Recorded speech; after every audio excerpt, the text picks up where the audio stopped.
ሰላም ጤና ይስጥልኝ ውድ ቤተሰቦቼ እንዴት ናችሁ? ደህና ናችሁ ወይ? እኔ ደህና ነኝ።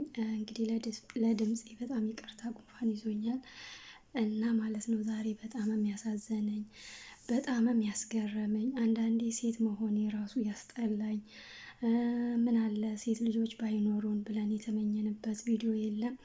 አሁን እንግዲህ ስለ ዋንትያ ነው ማወራችሁ። ስለ ዋንትያ አንዳንዴ ለገንዘብ ተብሎ ራስን የሚሸጡ ሰዎች እርግጥ ተቸግረው ነው እንዳልል ብዙ አማራጮች አሉ።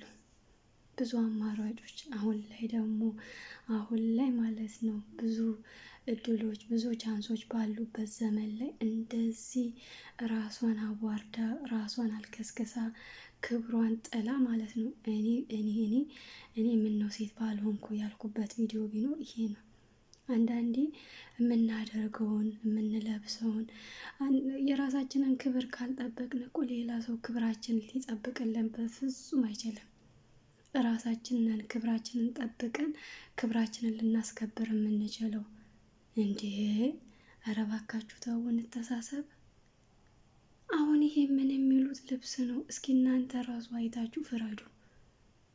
እንዴ ይሄ እኮ ገና እንኳን ሕፃን ልጅ ሴት ልጅ ያላት እናት ኃላፊነት ያለባት እናት ይቅርና ማለት ነው። እኔ እሷ ለለበሰችው ራሴን አሳፈረኝ። እንዴ አንደኛውን እኮ ራቁቷን ብትሄድ ይሻላታል። ምክንያቱም ያውን ልብስ አይባልማ። ይሄ እኮ ክብርን መሸጥ ነው፣ ህሊናን መሸጥ ነው። እንዴ ተው እንጂ ህሊናችሁንና ክብራችሁ ሽጣችሁ የሚመጣ ገንዘብ በአፍንጫችሁ ይውጣ። ከኔም ጀምሮ በአፍንጬ ጥንቅር ይበል። ከምንም በላይ ክብር ይበልጣል። የሰው ልጅ ክብር ሲኖረው ነው ሌላኛው ሰው ሊያከብረህ የሚችለው። ራሳችንን እያዋረድን ሌላ ሰው አዋረድኝ። አሁን ሰሞኑ ስታለቅስ ነበረ እንዴ! ኧረ እባካችሁ እናንተም ግራ ገብታችሁ እኛንም ግራ አታጋቡን፣ እኛንም እንደው አታወናጅሉን። ጾም ነው እንጹምበት እባካችሁን። ምን ነው እናቴ፣ እኔ እኮ አንዳንዴ ግርም ነው የምትሉኝ። እኔ አስለልብሱን ራሱ ያመጣው ሰውዬ ወይንም ሴትዮ ህሊና የላችሁም? ነገሩ በእናንተም አይፈረድም። አሁን እኮ ዘመን ላይ የሆነ ቀዳዳ የሌለው ልብስ አይለበስም። ወይ ከጡት ላይ ካላሳየ፣ ወይ ከንበርት ላይ ካላሳየ፣ ወይ ከሆነ ቦታ እኮ ካላሳየ ማለት ነው አንገዛም። እኔ እኮ በሻጮቹ መፍረድ አልቻልንም።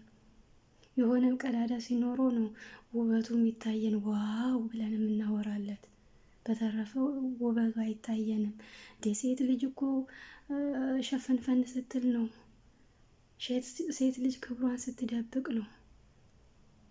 አሁን ይሄንን ያየ ሰው ከዚህ በፊት ተደፈርኳል፣ አሁንስ ላይ ደፍሯት ነው እንዴ እንደዚህ ራቁቷን እየሄደች? እንኳን አጋዥ የሌላት አንድ ብቻዋን ይቅርና ሰው እኮ በአሁኑ ሰዓት ብዙ ቤተሰብ መሀል ሆነው ብዙ ዘመድ መሀል ሆነው ራሱ ማለት ነው ራሱን ካላስከበረ ዘመድ ሊያድነው አይችልም፣ ቤተሰብ ሊያድነው አይችልም።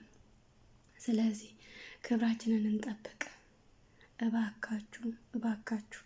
እንደዚህ አይነት ልብሶች የምትለብሱ ሰዎች ዋብ እያለሁ እኔ ተጠንቀቁ። ነገር አትፈልጉኝ፣ እኔንም አታወናጅሉኝ። ምን አይነት ጉድ ነው? ለማንኛውም እንግዲህ ሰው በመብቱ መጋፋትም ከባድ ነው።